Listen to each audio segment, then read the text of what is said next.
I fly. I didn't walk. And I don't know, the happiness make tear fall down. Outside my hotel here in Saigon, a loudspeaker tells people when to get up and what they should think. In the old days, the same loudspeaker used to issue similar directives, which were dutifully ignored.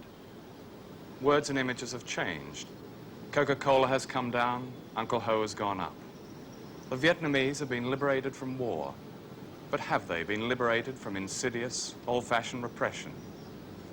Recently, a petition arrived in Hanoi from America, which read like a who's who of those who most vigorously opposed the war. It protested against the denial of human rights for many Vietnamese. People sent to re-education camps and not heard of again, including nationalists who were jailed and tortured under the old Saigon regime in their long struggle for democracy. And what has happened to the Viet Cong, the guerrillas of the South who fought so heroically? Only the flag of Hanoi flies here now, and Northerners hold all the key posts. Re-education camps, loudspeakers, book burning, watchdogs in red armbands everywhere. But balance this against a civilized takeover after 30 years of bitterness, and new hospitals, and orphans being lovingly cared for, and an absence of tension, violence, and war.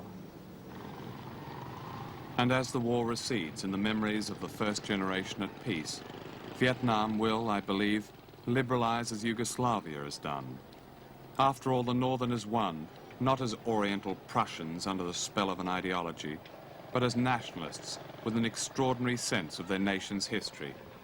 Those strategists who like to drop small nations into this or that camp will be confused by the Vietnamese, whose current, almost desperate efforts to make friends with America have nothing to do with ideology and everything to do with an historic fear of China and of becoming embroiled in the Cold War between China and Russia. It was typical of the Vietnamese that they should take arms from Moscow, but leave the Russians in Hanoi to hear of their victory on the voice of America.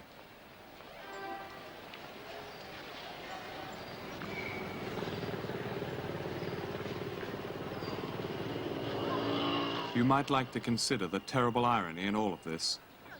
Why did the Americans sabotage the establishment of a united Vietnam under Ho Chi Minh 30 wasted years ago? To contain the spread of Chinese communism, of course.